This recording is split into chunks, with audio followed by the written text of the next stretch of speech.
साथियों नमस्कार। स्वागत है आप सभी का आपके अपने ऑनलाइन इंस्टीट्यूट निशांत ज्ञान के यूट्यूब प्लेटफॉर्म पर। मैं नितिन उपाध्याय आप सभी साथियों का स्वागत करता हूं, अभिनंदन करता हूं आज के अपने इस वीडियो में। मित्रों, आज जो है सुबह आप लोगों ने न्यूज़ देखा ही होगा, 34,500 प्राथमिक शिक्षक भर्ती की बात जो है अखबारों ने प्रकाशित कर दिया है और उसको लेकर के बहुत सारे वीडियोज यूट्यूब चैनल पर बन रहे हैं। तो मेरे पास भी सुबह से अभी तक लगातार मैसेज पे मैसेज आ रहे हैं कि भैया उसमें जो 3500 प्राथमिक शिक्षक भर्ती की बात कही गई है, क्या 50,000 पद गायब हो गए, केवल 3500 प्राथमिक शिक्षक भर्ती आएगी? तो उन सभी विषय पर मैं एक छोटा सा वीडियो, क्लियर कट वीडियो आपको देना चाहता हूं कि क्या परिस्थिति और किस संबंध में वो प्राथमिक शिक्षक भर्ती की बात कही गई है। तो चलिए इस वीडियो की शुरुआत करते हैं। उससे पहले मैं यही कहूँगा कि आप वीडियो को लाइक और शेयर जरूर कर दीजिएगा। बहुत दिनों के बाद मैं वीडियो बना रहा हूँ, कुछ सामाजिक दायित्व के निर्वहन में, या यूँ कहें तो बहुत इस समय प्रेशर में, दबाव में चल रहा है ज़िंदगी। देखिए, जो उसमें लगभग 34,500 के करीब जो पद की बात की गई है, यह पद जो है टीजीटी और पीजीटी के आने वाले हैं। ठीक है, उत्तर प्रदेश इतिहास की, मैं हमेशा से बोलता हूँ, उत्तर प्रदेश इतिहास की सबसे बड़ी वैकेंसी, उत्तर प्रदेश इतिहास की सबसे बड़ी टीजीटी पीजीटी वैकेंसी आने वाली है। और यह वैकेंसी क्या मार्च अप्रैल में आ जाएगी? तो बिल्कुल नहीं मार्च अप्रैल तक आएगी। यह वैकेंसी जब भी आएगी आपका अगस्त सितंबर तक आएगा। ठीक है, यह वैकेंसी अगस्त सितंबर तक आएगा, क्योंकि मार्च अप्रैल तक 2200 वाला जो 2022 वाला जो 4000 पद है उसकी चर्चा हो रही है, उसका परीक्षा होगा, उसके बाद ही कोई प्रक्रिया आगे बढ़ाई जाएगी। ठीक है, तो 35,400 अगस्त सितंबर में आने की उम्मीद है, उसके पहले नहीं आएगी। हाँ, जो बच्चा बीएड किया हुआ है, जिसके सामने कोई ऑप्शन नहीं है, आप अगर इसकी तैयारी करते हैं उत्तर प्रदेश टीजीटी पीजीटी की, तो एकदम जुड़े रहिए। ठीक है, पीजीटी के सब्जेक्ट कॉम्बिनेशन का तो वीडियो बनाऊंगा ही, लेकिन इस बार पीजीटी में, पहले उत्तर प्रदेश में जो पीजीटी होता तो उसमें बीएड नहीं मांगता था, लेकिन इस बार बीएड मांगा जाएगा, हर हाल में मांगा जाएगा, ये लगभग क्लियर हो चुका है। ठीक है, उसके बाद हम बात करते हैं 3500 जो प्राथमिक शिक्षक की भर्ती है। ठीक है, ये तो बीएड वालों के लिए होगा, टीजीटी पीजीटी से बीटीसी का कोई मतलब नहीं है। जो 3500 प्राथमिक भर्ती है, यह भर्ती क्या परिषदीय है, जो सरकारी स्कूल आपके गांव के बगलवा में जो सरकारी स्कूल होगा, उस सरकारी स्कूल में इसकी वैकेंसी नहीं होगी। इसकी वैकेंसी, जैसे आप लोगों ने देखा होगा, एक विद्यालय होते थे, एडेड विद्यालय जिसको कहते थे। एडेड विद्यालय में जो है अधिकांश विद्यालय जो आपने देखा होगा कक्षा 6ठी से लेकर के 12वीं तक आप लोगों ने देखा होगा।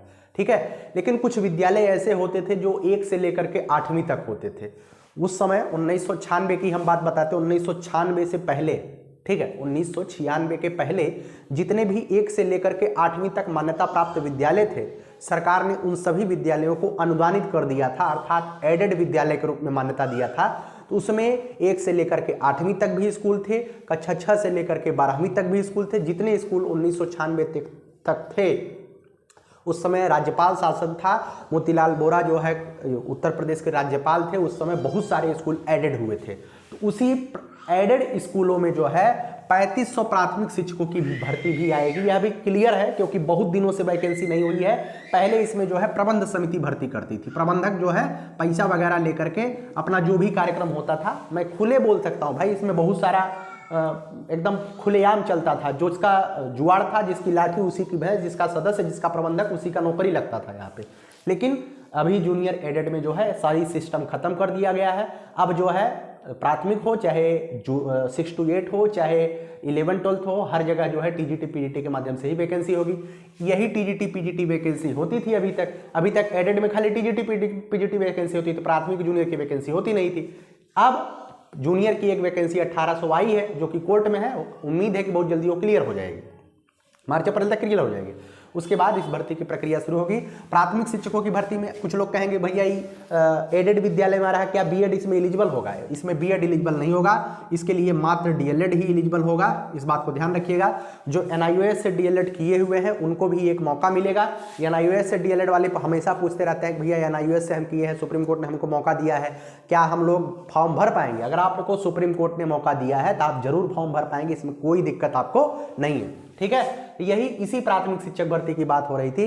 कुछ लोग जो है इस जो परिषदीय विद्यालय है, जो आपके बगल के विद्यालय है, परिषदीय विद्यालय के जो 50,000 पद हैं वो अलग से आएंगे। ठीक है, 50,000 से ज़्यादा पद हैं परिषदीय विद्यालय को, वो अलग से आएंगे। ठीक है, तो आपका कंफ्यूजन क्लियर हो गया होगा जो आप जानना चाहते हैं। ठीक है, उसके बाद आप सभी को बता दूं आपको करना क्या चाहिए। अभी आप फिलहाल अच्छी तरीके से तैयारी कर रहे होंगे बढ़िया से, ठीक है। और अपडेट मैं दे देता हूं, जैसे कुछ लोग बीपीएससी के बारे में पूछना चाहते हैं, कुछ लोग केवीएस के बारे में पूछना चाहते हैं, ठीक है। जो बीपीएससी की तैयारी कर रहे हैं वो लोग ध्यान रखिएगा, बीपीएससी की तैयारी फरवरी तक आपका वैकेंसी 100% आ जाएगा, फरवरी लास्ट, ठीक है। फरवरी लास्ट में आपकी वैकेंसी आ जाएगी, ठीक है, इस बात को ध्यान रखिएगा। केवीएस की बात करें तो केवीएस पूरी तरीके से हमें जहां तक जानकारी मिली है, केवीएस का जो नोटिफिकेशन है आपका फरवरी महीने में उम्मीद है आ सकता है। इसकी जो फाइल वगैरह है वह जो है शिक्षा मंत्रालय में अटका हुआ है, ठीक है। शिक्षा मंत्रालय में अभी फिलहाल नोटिफिकेशन का फाइल वहीं पर है, शिक्षा मंत्रालय में अभी वहीं पर है। शिक्षा मंत्रालय में जैसे ही शिक्षा मंत्रालय से हरी झंडी मिलती है तुरंत ही केवीएस का नोटिफिकेशन दे दिया जाएगा। इन दोनों परीक्षाओं की अच्छे से तैयारी करते रहिए। ये जो 3500 प्राथमिक शिक्षक भर्ती की बात है, यह भी प्राथमिक शिक्षक भर्ती इतने जल्दी नहीं आएगी, ये काफ़ी लेट होगा, जो कि 31 मार्च तक विज्ञापन की बात कर दिए हैं। ऐसा बहुत विज्ञापन आया है इनके समय में, ठीक है। तो आप सभी लोग इसकी तैयारी करते रहिए, बढ़िया से पढ़ते रहिए। देखिए जो भी आप लोग पढ़ाई करेंगे आपकी पढ़ाई कभी जाया नहीं जाएगी, ये सभी वैकेंसियाँ आपके सामने हैं। अच्छा, रेलवे पीआरटी की कुछ बच्चे भर्ती फॉर्म डाल रहे थे, उसमें जो है मांगा गया है कि 2021 बैच का बच्चा जो है आप कब पास किए हैं। तो चाहे आपका बैक लगा है चाहे बैक नहीं लगा है, आप सभी लोग अपना जो 4th सेमेस्टर का परीक्षा फल आया था उसी डेट को आप जो है अपना पासिंग ईयर मानिएगा, ठीक है। उसमें आप 15 मार्च 2024 को आपको 4th सेमेस्टर का रिजल्ट आया है वही डालिएगा, ठीक है। और जो टेट की योग्यता आप लोग डाल रहे हैं उसमें आप वहां पर टेट की योग्यता सेलेक्ट करेंगे। रेलवे पीआरटी वालों के लिए मैं बता रहा हूं, बहुत सारे बच्चा हमसे मैसेज करता है रेलवे पीआरटी वालों के लिए। मैंने फॉर्म डाला है, मैंने खुद नहीं डाला है, किसी बच्चे का डाल रहे थे, उसमें मुझे पूरी जानकारी मिली। रेलवे पीआरटी के फॉर्म में आप जब टेट को सिलेक्ट करेंगे, है ना, जब टेट को सिलेक्ट करेंगे, टेट डालिएगा, टेट डालिएगा। टेट के बाद बोर्ड या यूनिवर्सिटी जब पूछा जाएगा तो वहाँ सीबीएसई सीटेट डाल दीजिएगा, ठीक है। वहाँ सीबीएसई सीटेट डाल दीजिएगा। और आपसे जब डीएलएड का बोर्ड पूछा जाएगा वहाँ पीएनपी प्रयागराज डाल दीजिएगा, ठीक है, पीएनपी प्रयागराज डाल दीजिएगा। इतनी जानकारी आप लोग ले लीजिएगा। और जो डीएलएड का स्टूडेंट है वह जो है उसकी भी फॉर्म डाल सकता है, मतलब कि टीजीटी का भी फॉर्म डाल सकता है और प्राइमरी का भी फॉर्म डाल सकता है रेलवे में, ठीक है। देखिए पढ़ाई आप लोग करते रहिए। केवीएस और रेलवे का पूरा सिलेबस एक है, बीपीएससी का सिलेबस थोड़ा अलग है। मुझे जहाँ तक मेरी जहाँ तक अनुभव है, मैं अपने अनुभव के आधार पर बताऊँ तो आप समानांतर तैयारी कर सकते हैं। केवीएस में केवल पेडागोजी अलग से पढ़नी है, बाकी कुछ नहीं पढ़ना है। आप किसी एक को टारगेट करते हुए पढ़िए कि ये वैकेंसी जल्दी आएगी। मुझे जहाँ तक लगता है बीपीएससी जल्दी आएगी, लेकिन केवीएस को भी आप छोड़िएगा नहीं, क्योंकि एक बहुत बड़ा मौका होने वाला है आप लोगों के हाथ में। KVS is the best job of teaching. KVS से बेहतरीन जॉब टीचिंग में कोई नहीं हो सकती, इस बात को नोट करके रख लीजिएगा। और इस बात को मैं आप सभी को बता दूं, 8वां वेतन आयोग का संस्तुति हो चुका है, ठीक है। 8वें वेतन आयोग की संस्तुति हो चुकी है। अगर आप पीआरटी ज्वाइन करते हैं केवीएस की, बिहार में पीआरटी ज्वाइन करेंगे तो आपका जो प्रारंभिक सैलरी बनेगी लगभग 8वें वेतन आयोग के बाद 50,000 के समथिंग बन सकती है, ठीक है। और अगर केवीएस में पीआरटी आप ज्वाइन करते हैं तो आपकी जो प्रारंभिक सैलरी बनने वाली है केवीएस पीआरटी में वो 70,000 के ऊपर बनेगी, ठीक है। इस बात को ध्यान रखिएगा।